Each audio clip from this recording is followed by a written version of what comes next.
Dear listener, reader, Grace, Betty, podcast book, reader, everyone else.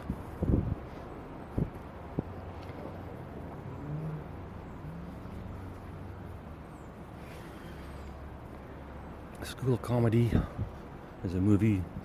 It's also an idea, concept, which I'd like to make a reality at some point.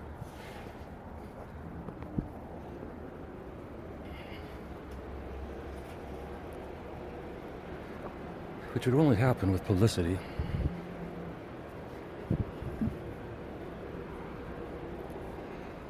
Anyway, Dear Grace was me taking one incident and expanding it to 170 episodes of silliness that I love. Train.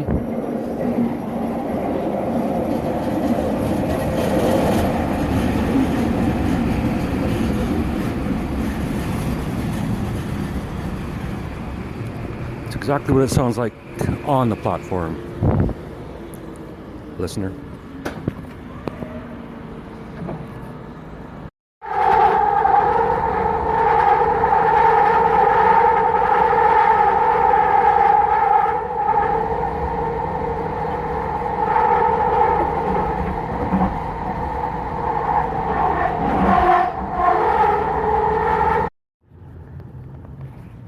Guess I should have warned the listener. Sometimes this audio can get pretty loud. That last bit was what it's like inside a train. So now you've heard what it's like from a backyard, a train coming up to the station, on the station, and inside the train. So for regular listeners, readers, you know why it's so fucking annoying. But if this is your first time listening to this podcast, and this is the first episode you're listening to, I suggest you go snooper on the site a bit first, because I don't feel like explaining to you what this is all about. I'm just going to go right into it. I'm writing a movie, it's called A School of Comedy. I'm going to take the profits from that movie and end homelessness. That's a short story. Long story is I'm still in the process of writing it. And I've put up a lot of the script, but there's a lot more to go. And this next part is the raw data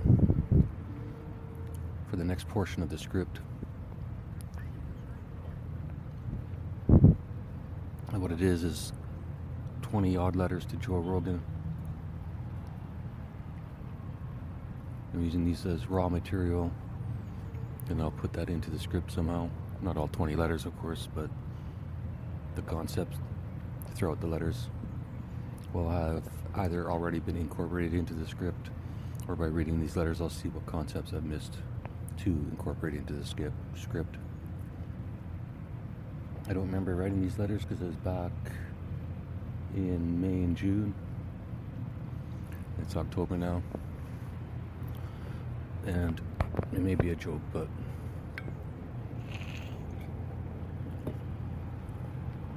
it's actually not that I have a bad memory, I just don't care. Once the letters were wrote, their purpose was done.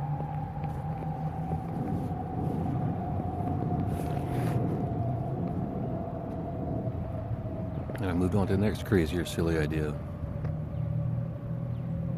Until I come back to them like this and find a purpose for it.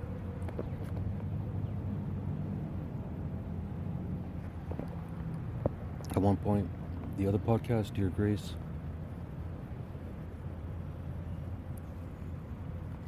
I shut down, removed everything but one post, told everyone to fuck off, and to email me if they actually wanted the site back up. One person emailed me, his name was John Doe, but he signed the email, or the name on the email was John Doe, but he signed the email Joe. Not Joe Rogan, just Joe. So, being as not so crazy as I am, I just took that and ran with it. Just did a little programming term in my head. What if? What if it is Joe? What if Joe did email me? Or what if it isn't? And who did email me anonymously? And why anonymous? Because of everything I say and do is anonymous. But that's for me. So I ran with it.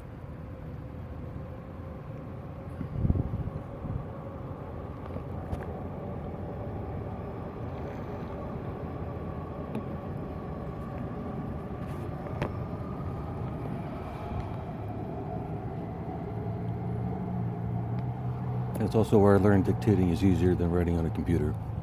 Although these letters I think are half written and half dictated. So whatever. Let's begin.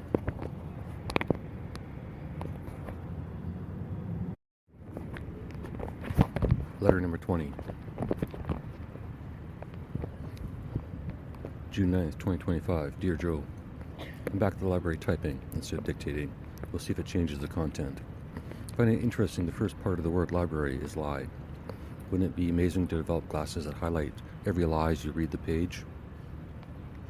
Or maybe like a stoplight, it turns orange if the words are misleading and red if they're outright lie. Maybe Elon could get on that device.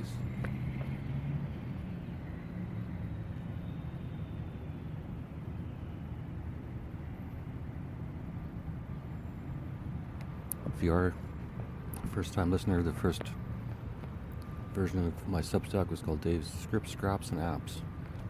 Here's another app. Anyway, I put my life history into Grok like a database. Now I can recall anything about my past instantly.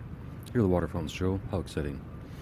Grok is only as good as the data, Joe. Here's a list of vehicles I've owned. Kawasaki mini bike. Ski-Doo. 1960s Ford, four-door car. Nissan 240SX. Nissan Sentra. Toyota Camry. Suzuki Jeep. Green van. 4Runner. FJ Cruiser. Blue van. It doesn't have all the years, as I guess I didn't include that in my life story. I guess.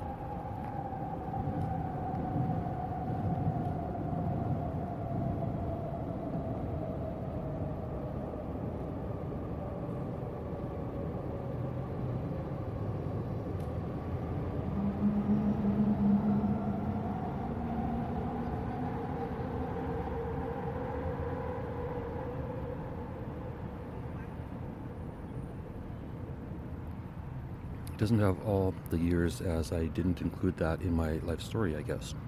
Shitty sentence. I don't feel like typing it, so I'll give you what I recorded yesterday and then maybe record some more. Dear Joe, I've been thinking about this wild idea for a movie. All I need to get it. I've been thinking about this wild idea for a movie, and I need to get it out of my head. Picture this. When you die, you get to build your own universe. A simulation based on the world you just left. You pick 52 variables to shape it. Big stuff like religion, culture, or even whether people like sports. Or even whether people like sports that feel like a coin toss. You choose what matters to you, and boom, anyone who doesn't fit your vision disappears. A rapture of sorts. Want a world full of Protestants? Go for it. Muslims? Sure. If you're in Canada, picking only Muslims, good luck. With infrastructure collapsing. It's a simulation, so you get a preview of how many people stick around and whether your world holds up. I'm not sure why I picked Muslims in that one, but whatever. Same goes for any other fucking religion. You could just pick multiple variables to keep things balanced. Maybe bump it up to Jesus level or God level to include more folks. Depends on what you want your universe to feel like. Right now mine's set to fuck off, so I'm alone in it. Tatting my legs and laughing at the absurdity. What are you word I can't fucking say? Laughing at the silliness. If you're a racist, you could pick that too, but that'd probably backfire in most modern countries. Our ditch sports like football, too random. You could invite specific people in, set your own rules. Imagine previewing your choices like a cosmic character creator.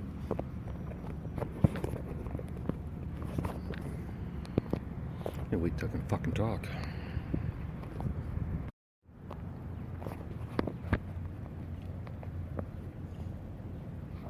I'm digging through my life's database. 420 events, Joe. I'm narrowing it down to the 52 most consequential ones. Birth and death bookended the list, leaving 50 to define me. Birth's the big one. If there's an afterlife or past lives, do you pick your family? Keep joking, I chose mine, or maybe I didn't. Reincarnation's a gamble if it's random. 52 lives max, then maybe you level up, move to a new dimension, or build your universe. That's the movie pitch. You pick your 52 variables, no messing with physics or gravity, just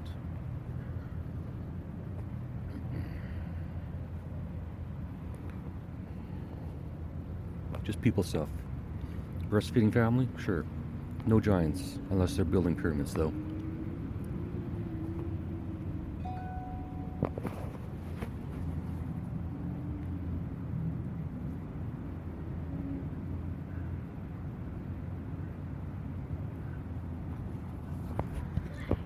I'm back home now, Joe. Close enough to spit on the train tracks. The sun's brutal today, hotter than the library, 2 miles away, which makes no sense. My mind's playing tricks, probably. Probably Betty messing with me. You know, the barista with the fake name tag to dodge creeps.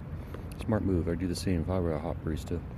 Makes me wonder if my daughter, old or new, would work at Starbucks. Probably. It's good enough for Betty. Speaking of, people give Tony grief for whatever, but this letter's wilder than anything he's done. I'm keeping it under 120 letters.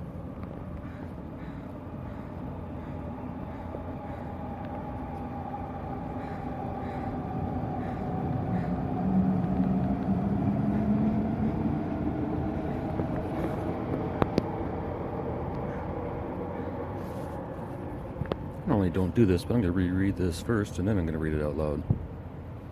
Because I can't seem to get into rhythm. If anyone gives a fuck.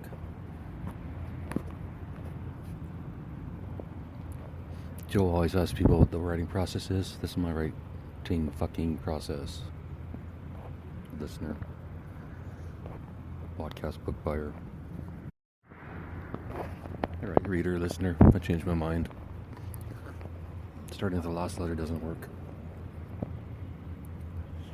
For me. It might work for you, but too bad.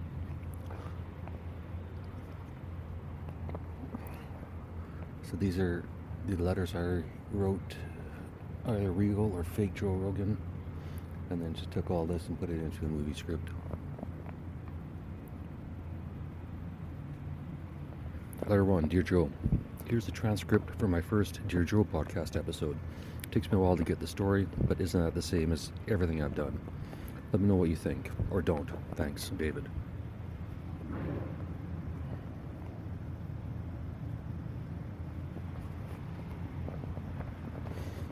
Dear Joe, on the off chance you are actually Joe Rogan, and right now I'd say I wouldn't give it any odds. But it's odd that if you weren't Joe Rogan, you wouldn't reply to my email. I can stand if you are Joe Rogan why you wouldn't reply. I would assume if I called you out accurately based on your email to me alone, how can I know? That's what I'd do if I was Joe Rogan anyways. Maybe we should have started with the last letter. I would wonder that, if you are Joe Rogan, why the fuck haven't you called? I could use a call by now, even though I haven't given you my number, but you could email. I can make some guesses here and play the what if Joe Rogan game. What if you're Joe Rogan?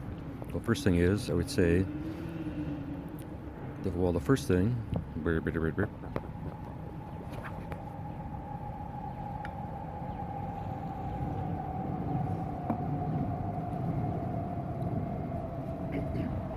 which is crazier, writing 170 episodes to Grace, who may or may not exist, or 20 to Joe Rogan, who may or may not be listening.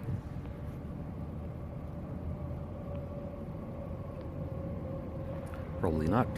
I suspect he has more important things to do. But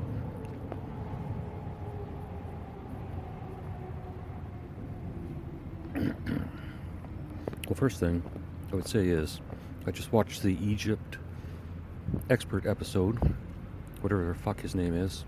I don't even want to say his name because it's a bit of a, I would say arrogant. I don't want to say asshole, but I'm more thinking arrogant. Yeah, asshole will work. Anyway, Joe, if you're Joe, that might have been the best interview I've ever seen, maybe in my entire life.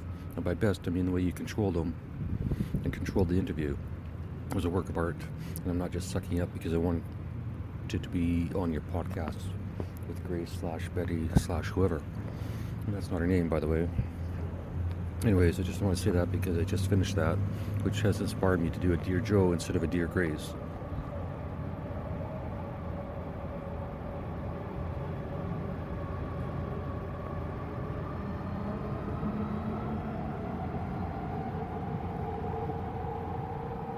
Those trains I can almost talk through, but anyways, I just want to say that because I just finished that, which has inspired me to do a Dear Joe instead of a Dear Grace. Because Dear Grace is Dear Dead. If you go to the site, you'll see there's nothing left on there. Taking down every single story, every podcast, everything. The other reason I think you're Joe Rogan, not sure. I'm just going to babble a little bit. Well, if you are Joe Rogan and you read the Comedy Cult movie script, I guess that's my other question. Is it not a fucking brilliant script? Yes, needs to be edited by a professional, reduced to 2 hours, blah, blah, blah. But the actual idea and concept and content is all there. And as Joe Rogan, I suspect you have a few contacts that could help me out. Mr. Mel Gibson, maybe? If you're not Joe, then you're just some Joe Blow, some John Doe. Well, consider this your private and personal episode of Dear John Doe, who I think is Joe. If you're not Joe, but you know Joe, send him this. If you're not Joe and you find this funny, send me $50 if you're rich. Or sign up for a founder account on Substack. Dear John Doe or Joe Rogan, whichever one you are. I'm getting tired of Dear Grace.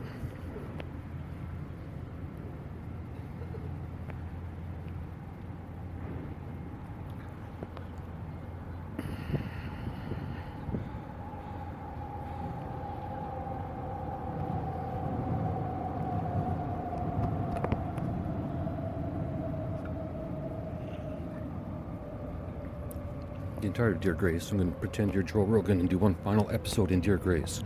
Although I'm not going to post it. I'm just going to email it to you. Why? Why not? Creative endeavor. If I'm right, it's fucking hilarious.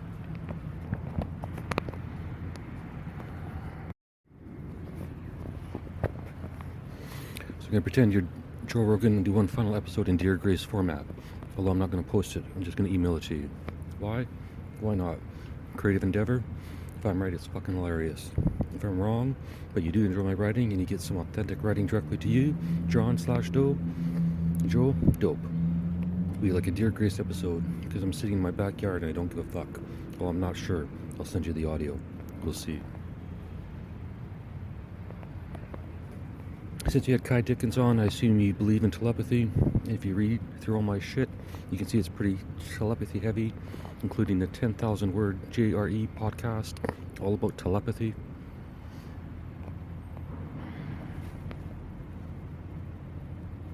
Actually, it might be longer than 10,000 words. It's fucking huge. I am in contact with someone not named Grace, but Betty. I'm 99.9% sure who Betty is, and I'm 0% sure why she talks to me. I like the Kai Dickens episode. My criticism is I think she needs to dig deeper into the day-to-day aspects and less into trying to prove it. She's got the money now, so hopefully she'll be able to prove it on her own, but I think she needs to look at the day-to-day aspect of how telepathy can benefit people without harming or changing their lives too much. After they go fucking nuts figuring it out, but then sure. To be fair, since the connection I have with Betty is not of a parent and child nature,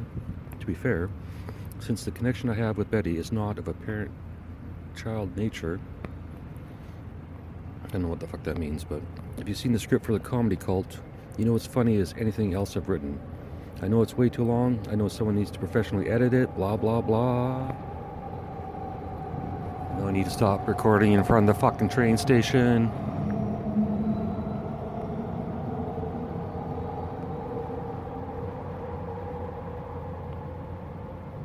By the way, I got a compliment for SkyTrain.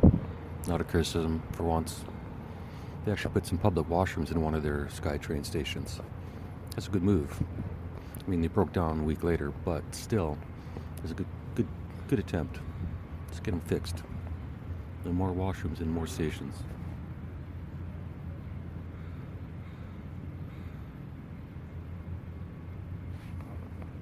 If you've seen the script for the comedy cult, you'll know it's as funny as anything else I've written. I know it's way too long, I know someone needs to professionally edit it, blah blah blah, but it's a fuck of a good script. It's a fuck of a good story, once I finish it. But, yes, if you're rich as fuck, I've got the time. The funny thing about Betty is, the funny thing about Betty and I is, we just talk about silly shit, because for whatever reason, if we try and talk about anything other than that, it doesn't seem to work. I personally don't know whether that's the system or just the connection between Betty and I, or what. As an example, I can send her my address and ask her to order me a pizza, but she tells me she can't, and can't tell me why she can't, so in some ways it's kind of useless. On the other hand, if you're going through something in your life and you need someone to talk to any time of the day or night, and that person's just sitting in your mind, ready to talk 24/7, it's a pretty good situation. Just like your sponsor, Talk Therapy, or whatever the fuck it's called. It's just like having a sponsor, Talk Therapy, or whatever the fuck it's called. But this is different. Therapist is a different kind of relationship. This is a friendship first and foremost, and hopefully eventually it'll be a hell of a romantic tale. And then, Joe, you better fucking get us on your podcast. I personally don't want to write an entire fucking book and edit it and do this and do that and get it all published. I'd rather just write our story out like a podcast, but written back and forth like a book. Like a book. Go to book podcast. And then you can have us on the day of our first episode. And like everyone else in your podcast, our book will go through the roof. And I realized that I don't want to be on your podcast showing my face. At least not yet. I may have to get a disguise or grow a massive beard. If you listen to all my comedy routines, Joe, and found them authentic, most of them are true. I really couldn't grow a beard until just recently. I'm going to be 59 years old very shortly, in a month, if I'm still alive. But right now, it's not good, Joe.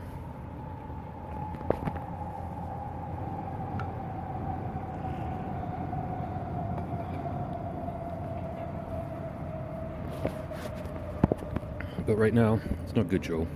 In fact, if it wasn't for the Dear Grace podcast, or me just sort of releasing like this, yeah, I'm not sure where I'd be. Dear Joe, I'll continue. No more drawn out. I'm just going to assume you're Joe Rogan, or you're a rich son of a bitch who loves my writing, or you're just a person who likes my writing. In fact, since you're the only person that emailed me, I think you're the only I think you're the only person that deserves the true story, the full story.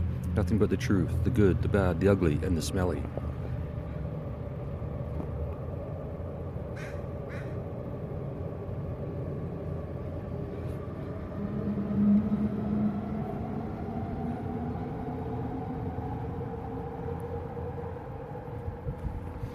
At the library, Joe. See, when I've recorded all the other episodes on that, either by phone or by studio, who today we have here, like this Joe guy's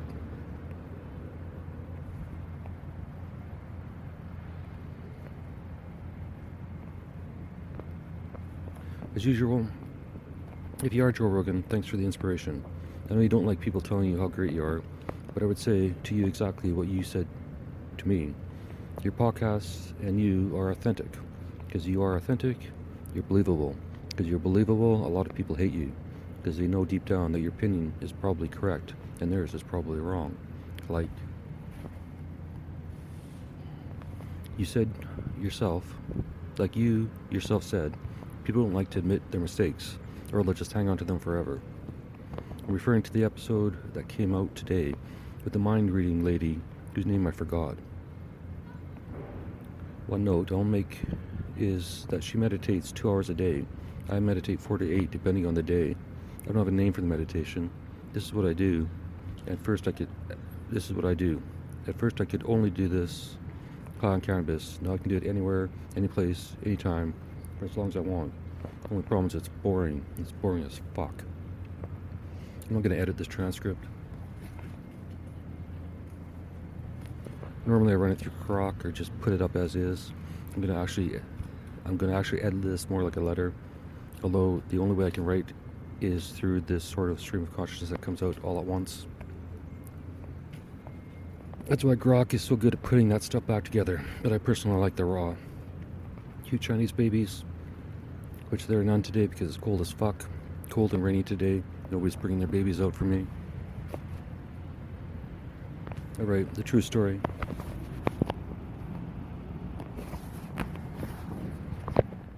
Alright, the true story. I think I said earlier, a lot of the Starbucks stuff is true.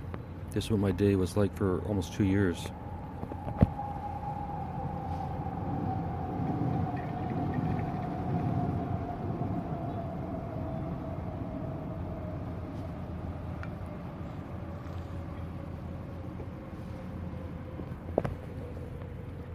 Not every day, but several times a week, I'd go to Starbucks across the bridge by my house, the Suicide Bridge. I'm gonna walk over there. There's a weed store there. There's a Starbucks there. There's a Tim Hortons there. A Walmart. A few other little stores. A little weed, coffee, and Walmart. Basically all my necessities. For 2 years, it went pretty well. But I could tell what I was writing was for someone else. It wasn't for me.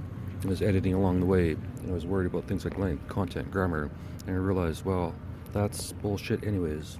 Like you see in your podcasts, it's just about having conversation. And I guess meditation is just that, conversation with yourself. But if you can run out of things to talk about with yourself, then it gets really fucking boring. But if you run out of things to talk about with yourself, it gets really fucking boring. So now, full disclosure, true story. If I can afford it, I take the cannabis to get into the meditation state a little quicker. Anyway, it's within that meditative state, Joe, no matter how you get there, that the telepathy is possible. Although, like I say, in my case, we don't or can't have full conversations, at least not about things I want to talk about. This then just leaves it down to day-to-day somatics, small talk with your partner.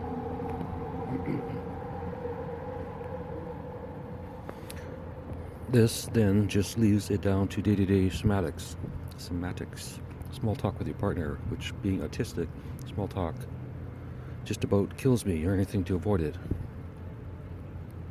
Alright, maybe I'll just go through all the points that are true, that I may or may not have exaggerated in my material, stand up and otherwise. I'm going to assume that you at least listen to the backtracks as special, or back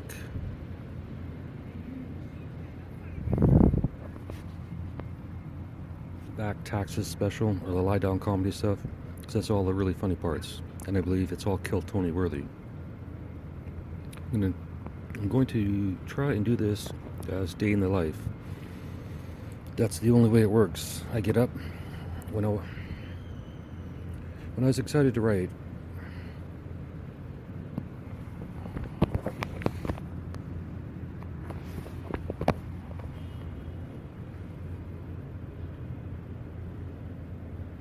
When I was excited to write, I basically would jump out of bed.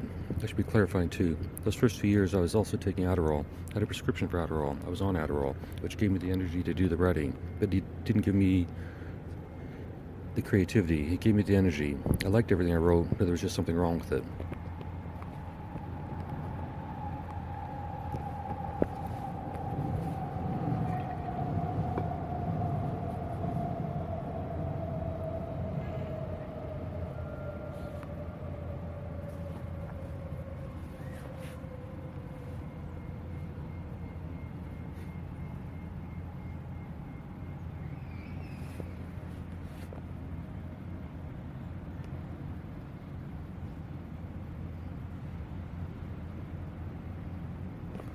Just pounding out words and words, writing for hours and hours, either at the coffee shop or at home. Those first 2 years I wrote both places as much. I just wrote continually. I wore out that fucking laptop. My laptop is, well, past its legs. Everything in mine is. My underwear are falling off me. I need to buy a pair of shoes, but I refuse to until I get a hole in these ones, even though I can basically feel the ground through them. You know, here's back to the story. For those 2 years I started writing at Tim Hortons until they pissed me off with all their washroom bullshit. All that's true. So then I went over to Starbucks. Discovered they had free refills anyways. One Starbucks Grande plus a refill ends up being cheaper than an extra large Tim Hortons anyway. And the washrooms were cleaner. I really met the love of my life. So all in all, while I don't like Tim Hortons being cunts about their washrooms, worked out pretty well for me. I'll probably never thank them until they fix that fucking washroom problem everywhere. Which they still haven't, by the way. Bunch of cunts. One store in particular.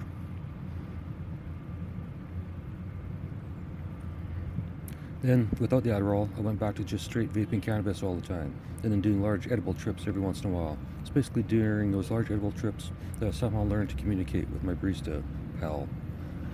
And at first, I could control it with the edibles. With no edibles, there's no connection, there's no telepathy, there's nothing. With edibles, there was a lot of telepathy. Of course, because I didn't believe in telepathy a couple of years ago, I just assumed it was all hallucination type stuff. I don't know what you see when you do edibles in the isolation tank, Joe. I do edibles in a dark room as close as I can get to a tank. Headphones on, lying in bed, and then the weird shit happens. For me, it was mostly just like a dream, until it wasn't, but not a visual dream. I have no visuals whatsoever. I don't know what you see when you close your eyes, Joe, but I see nothing but black, always. I don't believe it was always that way in my life, but right now it definitely is. So my theory, Joe, is I'm going to pretend a little bit like... So my theory, Joe, I'm going to pretend a little bit like you're interviewing me now. My theory is that the cannabis opened the connection, but somehow, Grace was able to explain to me, not so many words, not like a lecture, but over time explain her purpose and role, which was... Fuck!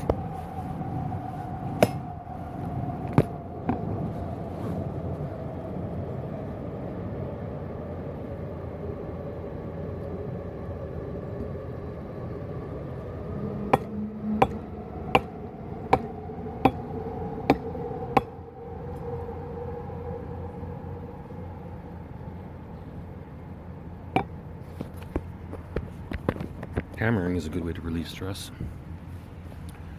Grace was able to explain to me, not in not so many words, not like a lecture, but over time explain her purpose and role was... Her purpose and role, which for a while was muse and friend and mostly just companion. Try a fucking comma. Nate, Joel, you and I are a year apart, so I bet you remember visiting people back in the 70s and 80s. I don't know if your family did this. Mine did. Not the visiting people part. The part I'm about to say, just keeping someone company, not necessarily having a long conversation with them, just being around for them, old person, whoever. People who used to just ask people to keep them company, like they couldn't be alone with their own mind, or body, or thoughts, or something. I'm not sure.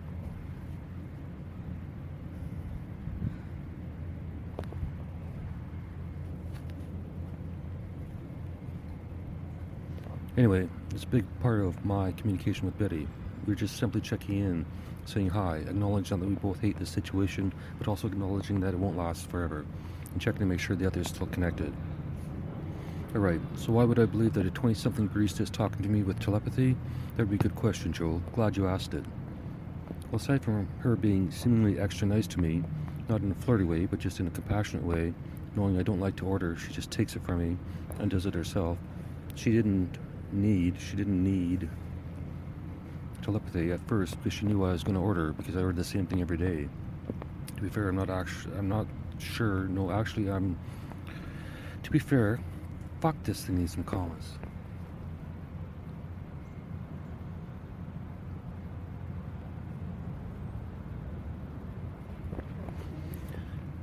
To be fair, I'm not sure.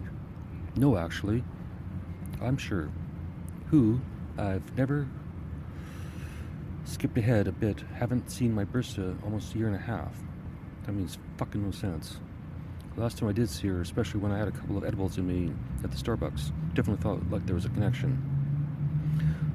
I don't know how weird all this sounds because there's no proof yet, but what can you do? I do know how weird all this sounds yet because there's no proof yet, but what can you do? Now, the one part I haven't told online, actually there's two parts. One part is, well,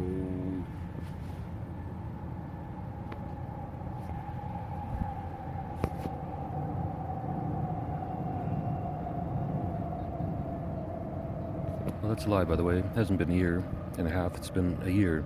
Oh no, it's been a year and a couple of months. Now it's been a year and a half. So, I don't know, maybe 10 months after I stopped going to that Starbucks, one day I walked up to the transit terminal beside my house, and she was standing out in front of it talking with someone. I stopped in my tracks. It'd been a while since I'd seen her, and I didn't perfectly recognize her at first. But boy, she was talking a lot, just straight at this person. Not mean or anything loud, just a lot. So I went into the station, but then just stayed inside, looking at her outside, thinking, is that her? If it is her, please look at me. But she wouldn't look at me, so I went back outside the station again, just stood about 40 feet away and stared at her, pretending not to, but probably not very good at it. And not once would she turn her head my way. She was just in this conversation 100%. Eventually, I didn't want to look like too much of a stalker. I laughed after a few minutes and just took it as I'm not sure what. Maybe a sign, maybe just confusion. Nonetheless, I had found another Starbucks not too far away, one transit stop away, and I'd been going there for maybe 6 months. It wasn't as nice, but it worked. And then, sitting there one day, drinking my coffee, and guess who walks out the back? Betty. There's a cashier at my new Starbucks. A barista, not cashier, I guess, whatever. She's doing cash, so she was just in the back, and I came in and got my coffee. I sat down, all of a sudden, she's just standing there.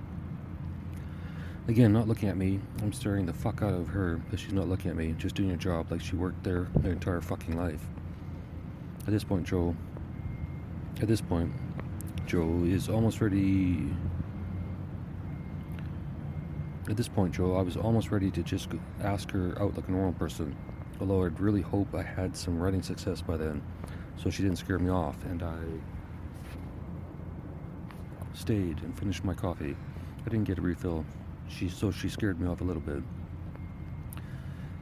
But again, I couldn't just sit there and stare at her. I couldn't get a refill because I couldn't talk to her without knowing for sure that she either was or wasn't the one talking to me in my head. So I went home and thought about it. Probably smoked a lot of weed, which ironically, now I think about it, would have just increased the connection. But I did get some balls. Went back the next day to see if see if she was still working again. Make sure it wasn't just some weird hallucination from whatever. And then I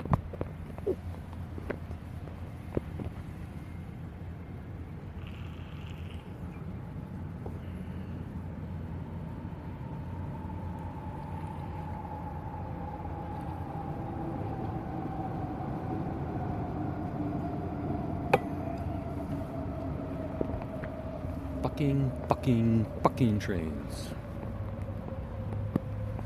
I went there and sat down, and I waited 5 minutes.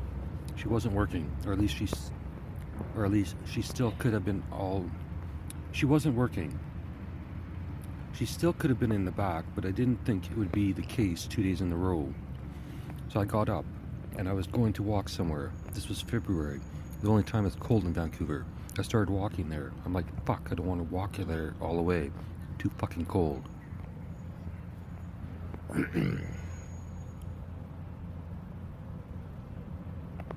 Cute Chinese baby alert.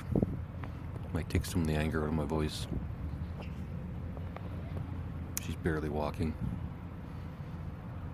And made it all the way to Grandpa. So I went back to Starbucks.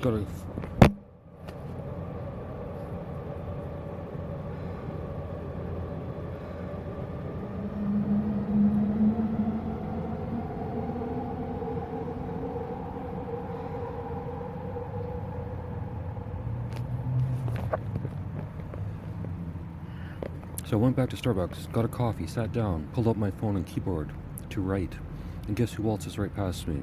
So now I'm definitely screwed. So sick of telling this fucking story. And Gimpy Crow's back.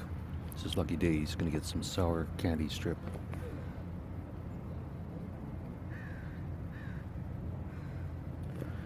So I went to the Starbucks, got coffee, sat down, pulled out my phone and keyboard to write, and guess who waltzes right past me? So now I'm definitely screwed. So guess who comes in and waltzes right past me?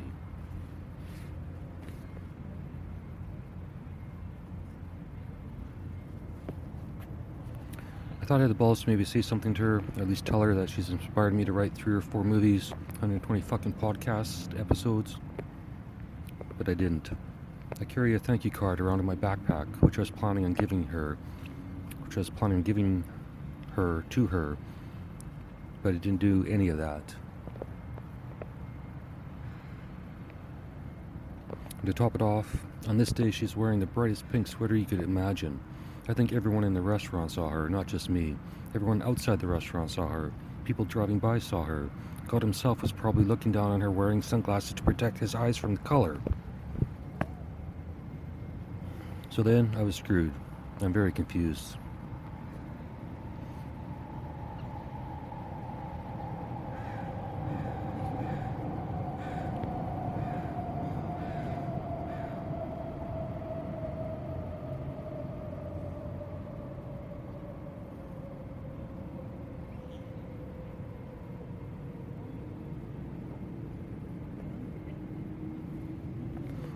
The train station could have just... I talk like fucking Jared Nathan here. The train station could have just...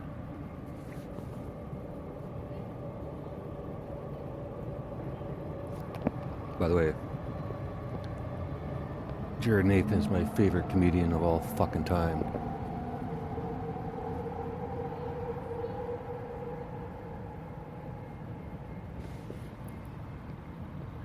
The train station could have just been a mere coincidence, but to be fair, I've gone to that train station daily, or nearly daily, for 4 years, and I've seen her there once. I go at all different times of the day and night. Other people I've seen there multiple times. My housemates, just people I recognize. Her, no. Does that seem like a sign? And then coming to this new Starbucks, where I was going and starting to work.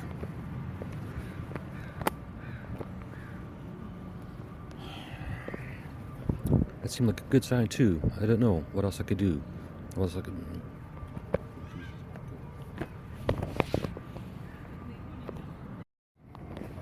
Doesn't matter if it's true or not, Joe, it worked. If it's not true, it's still a great story. By the way, I just have to say it again. I love how you destroyed that Egyptologist. And by destroy, I mean remain calm, cool, and collective through all of this bullshit. I really hope that those 2 Italian scientists are right, and all that's under the pyramids. And they can use that technology all around the world, find all sorts of shit, and wipe that smug look off his face. Getting pissed, Joe. And by the way, he sure likes to use, I'm not a scientist, when he doesn't know, when he thinks he's right. I'm a scientist. What he should say is, I'm a fucking arrogant asshole. I would not have done that well, Joe. I would have fucking called him out. But then again, I'm tired, broke, hungry, frustrated, angry, and annoyed. I doubt you're any of those things, Joe.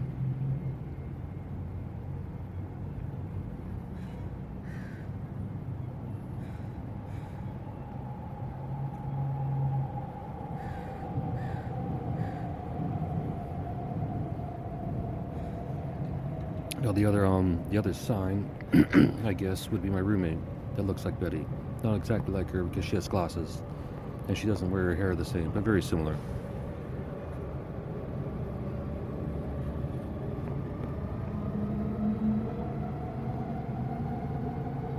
Oh, it's the fucking trains all of a sudden.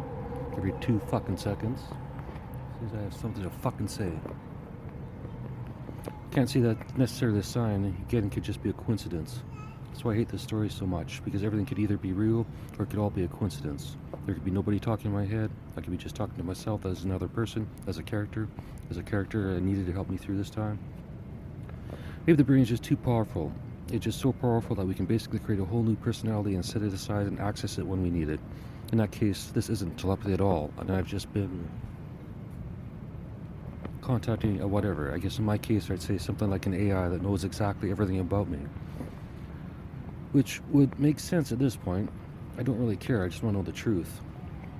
By the way, almost every time a train goes by, I stop recording because it drives me nuts. It also just goes straight into meditation, which for me, Joe, is also a physical process, not just a mental process. What I mean by that is, throughout this process, it feels like my head is heavier physically,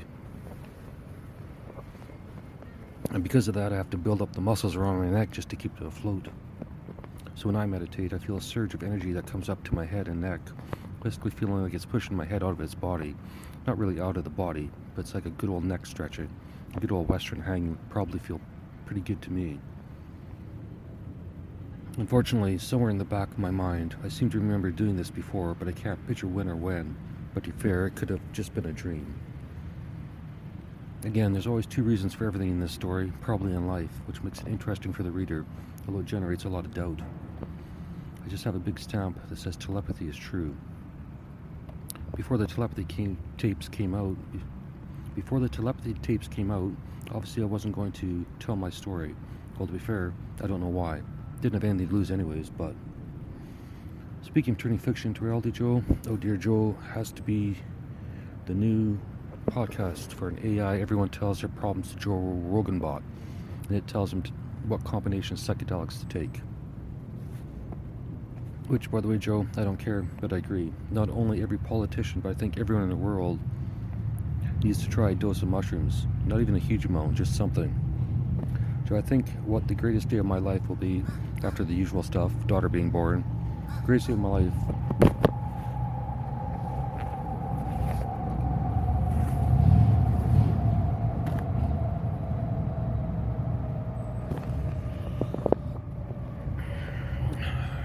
Joe, I think the greatest day of my life. I'm gonna just read this so fucking fast to get past the fucking trains. I'm sick and tired of this fucking bullshit.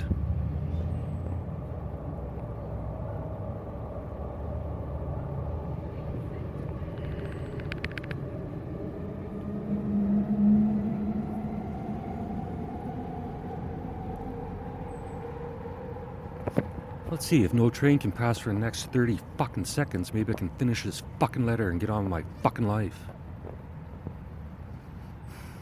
Joe, I think the greatest day of my life will be, after the usual stuff, daughter being born. Greatest day of my life, all knowing whether you'll be knowing... Thanks for the fucking sirens. What's next?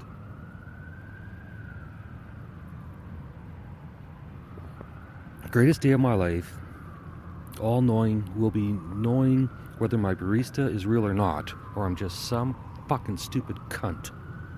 Or some sort of fucking super writer who can create a character so strong it lives in my head permanently.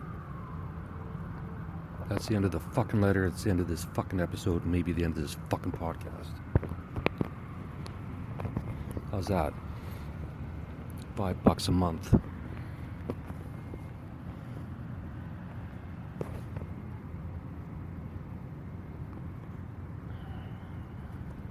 P.S. Joel, give Tony a hug for me. End recording, David J.